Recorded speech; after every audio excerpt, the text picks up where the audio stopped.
Imagine you wait your entire life to become president of the United States. You fight in wars, build a massive political career, campaign across a growing nation, and you finally win. Then, just 1 month later, you're dead. This is the incredible story of William Henry Harrison, the president who served the shortest term in American history, and the truth behind his death is not at all what most people think. William Henry Harrison took the oath of office on March 4, 1841. At 68 years old, he was the oldest person elected president at that time, a record that would stand for nearly 140 years. He was a celebrated war hero, best known for his role in the Battle of Tippecanoe back in 1811.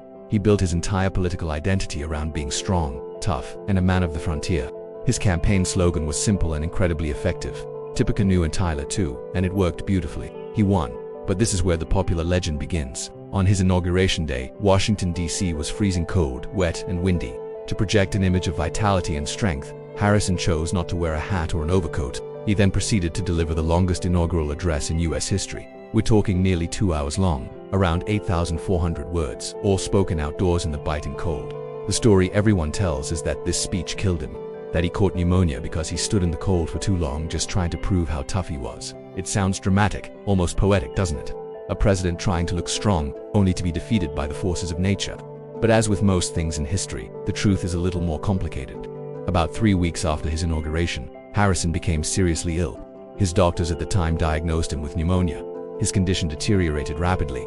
On April 4, 1841, just 31 days after taking office, he died. 31 days. The shortest presidency in the history of the United States. If you enjoy hearing the real stories behind famous historical events, do me a favor and hit that like button. It tells me you want more deep dives into the facts that most history books barely mention. Now, here is the twist. Modern historians and medical researchers are not convinced that the cold speech was the direct cause of his death. You see, back in the 1840s, Washington, D.C. had a huge sanitation problem. The public water system was almost non-existent, and the White House's water supply was downstream from where the city dumped its public sewage. Some researchers today believe Harrison may have actually died from enteric fever, also known as typhoid fever, or another severe gastrointestinal infection caused by contaminated water. The symptoms he had, like abdominal pain and constipation, align much better with typhoid than with classic pneumonia. So, the dramatic story of the frozen speech might just be a myth that has overshadowed a much more mundane, but equally deadly, reality. Let me know in the comments which part of this story surprises you the most. But Harrison's death did something far more important than just create a legend. It created a constitutional crisis. At the time, the US Constitution was not crystal clear about what should happen if a president died in office. The language was vague.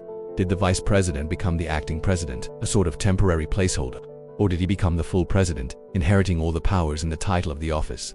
John Tyler, Harrison's vice president, didn't hesitate for a second. He insisted on taking the full oath of office and made it clear that he was not the acting president.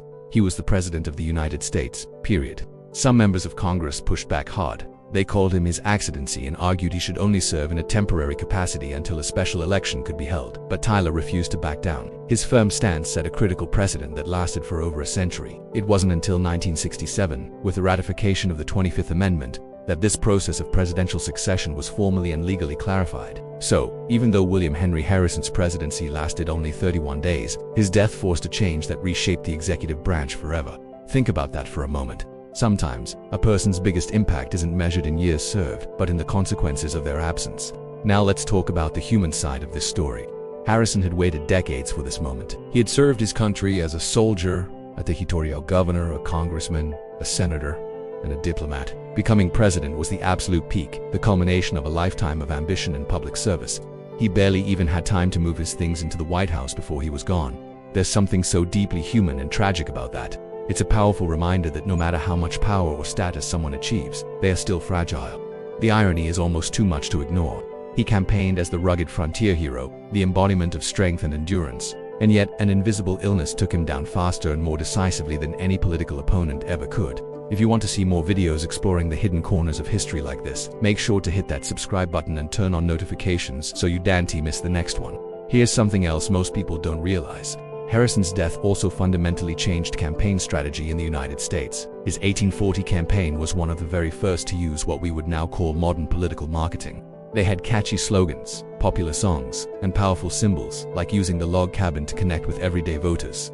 After his sudden death, future candidates and the public started paying a lot more attention to a candidate's age, health, and stamina.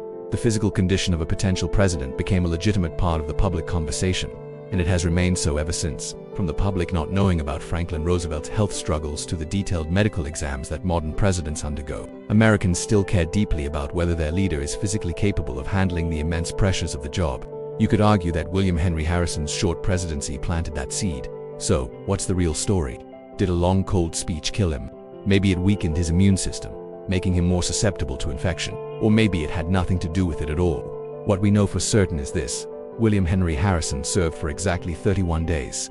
His death forced the country to confront a dangerous constitutional gray area, and in doing so it permanently shaped the rules of presidential succession and the stability of the American government. That is not a small legacy. Here's the takeaway. History isn't just about long reigns and dramatic victories. Sometimes, the most important moments are the unexpected turning points, the accidents and tragedies that force a system to adapt and grow stronger. Harrison's presidency was incredibly brief, but it strengthened the foundations of American democracy by pure accident. And maybe that's the real lesson here.